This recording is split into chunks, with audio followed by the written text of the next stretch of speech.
Detroit Den 313. I'm back. Will here, flying solo, man. My boy Steve's out here punching the clock, man. It's never the same when we're not together, but I'm gonna do my best. And you know what they say, the show must go on. So today, man, I'm gonna do a little bit something different. Normally, I'm talking to X's and O's. Normally, I'm talking scheme. Today, I'm having fun, and I'm gonna talk about some behind the scenes information on a player that everybody seems to be super excited about. But before I tell you who it is, and before we get into that, do not forget, hit that subscribe button and don't forget the bell icon so you don't miss any of the new content that we have coming out moving forward.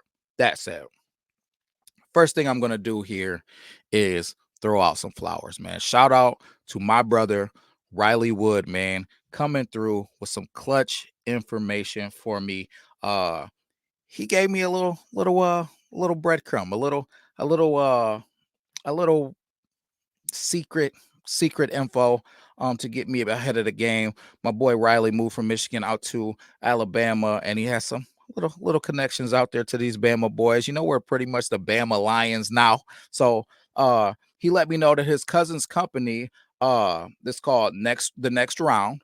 They were going to be interviewing Terrion Arnold on their YouTube channel. So shout out to those guys, and if you get a chance, go check them out. It's called The Next Round. A couple days ago, they interviewed Terrion Arnold, and he put out some information that I don't think a lot of people, if anybody really in this area, heard or knows about. So we're gonna get into that. We're gonna give some secret gems that people aren't aware of, and at the end of this thing, I'm gonna give something really special that I think is really cool that he let be known on their show at the end of the show. So before I do all that, I want to talk about the moment that he became a Detroit Lion. He spoke about that and it really resonated with me. It kind of, the way that he spoke about it kind of brought me there and gave me all the emotions. Um, kind of like I was him, like I was feeling what he was feeling. He described it so well, man. He said being in Detroit and being drafted by the Detroit Lions. He said when he got up and he walked on that stage. He he's the type of guy that always knows the right thing to say. He said he's smooth. He says he's typically always got his composure. He said it was one of the first times that he's ever been at a loss for words. He said they handed him that microphone and that crowd just started chanting his name, and he looked out there and it looked like people just going forever. And he said, "Man, the only thing that could come to my mind is I'm home. I'm home."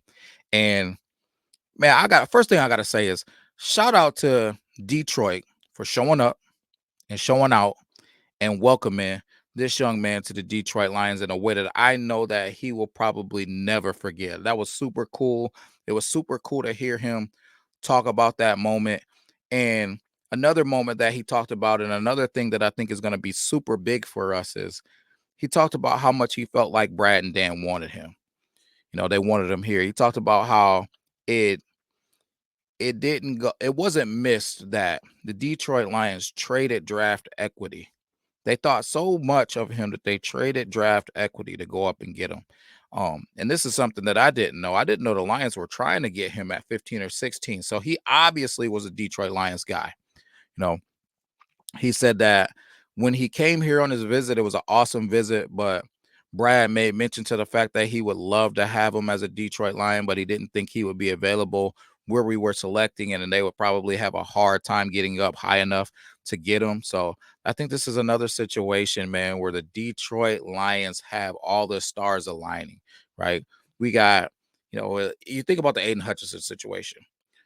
We win that extra game. We slide down to pick number 2, and we're thinking that maybe we won't have an opportunity to get Aiden. No, no, no, no, no. He slides right into our lap. Um, just these situations, man. It's just super cool watching the Detroit Lions finally have things in their favor. I've been around this earth for quite a few years. I'm not gonna put my the age out there because I got this baby face. You might think I'm younger than I am, but I've been a Detroit Lions fan for multiple decades. And if you know, we've been through a lot. We've been through a lot of interesting calls, a lot of interesting decisions made by front offices. So it's nice to finally have this thing flowing in a direction that feels good. But uh Terry and Arnold, man, we almost didn't get him. We almost didn't get him.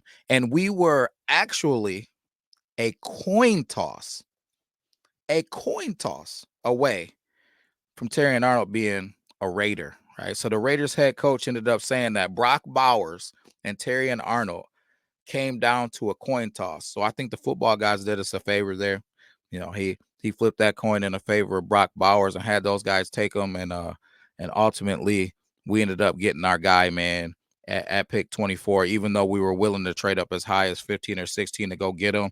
And it seems like that really spoke to Terry and Arnold that we wanted him that bad. And he said that's going to make him work that much harder. He made mention to the fact that he wants to be a Detroit Lion for his whole entire career. He even kind of compared the Detroit Lions to Alabama in the sense that he said when him and Kool-Aid McKinstry, and for a second, let's talk about Kool-Aid McKinstry.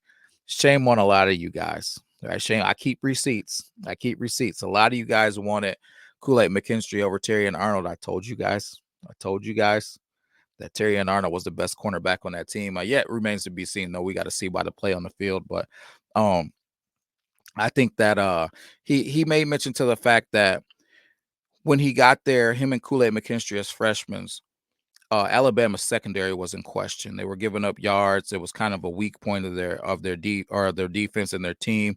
And he said when him and Kool-Aid became juniors and seniors, that they were going to make sure that wasn't the case. They were going to make sure that they locked that up, and they did, man. Both of those guys were being talked about as first-round draft picks, and both of those guys have put themselves in position to have great NFL careers. So hats off to them guys, man.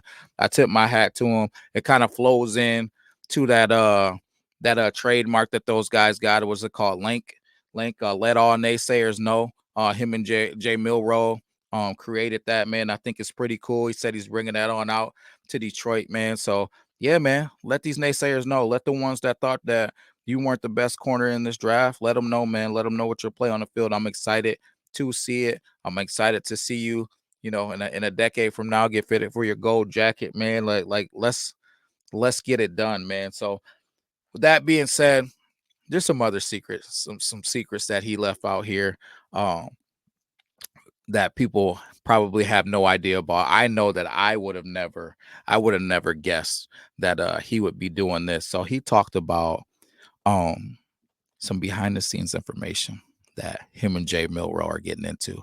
I'm not sure if you guys are familiar with a country singer by the name of Walker Hayes from Alabama, but Terry and Arnold, Jay Milroe, and Walker Hayes are going to be doing a Link song coming out here soon. So he didn't say when the release date was. He said he is going to be focusing on training camp and rookie camp and getting ready to do his primary job, which is going to be lockdown receivers. But moving forward, he said probably before the end of summer, there's going to be a country song with him, Jay Milroe, and Walker Hayes. That's going to be about let all them naysayers know, man. So I'm interested to see that one.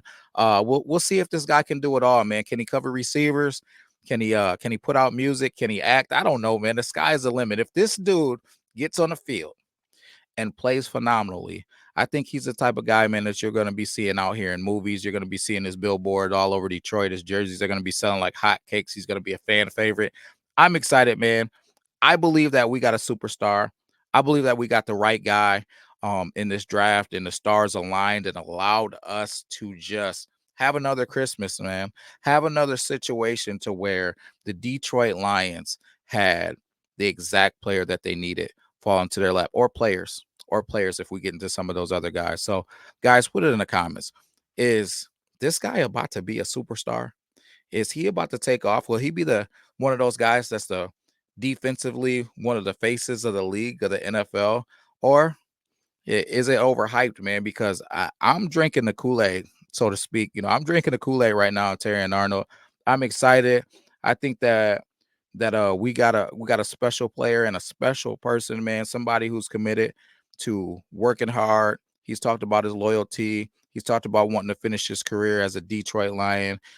He's talked about coming in here and getting to work, man. He funny story after funny story. He talked about at the combine, first time he met Dan Campbell sitting down, Said he walks in the room, gets ready to shake his hand. Dan Campbell stands up. He's about a mile high. He looks up at him. He was like, man, is he the strength coach? What the heck? You know what I mean? So he's just a guy, man, that's infectious, man, and I'm excited. So guys, let me know how you feel about it. But that's the show for today.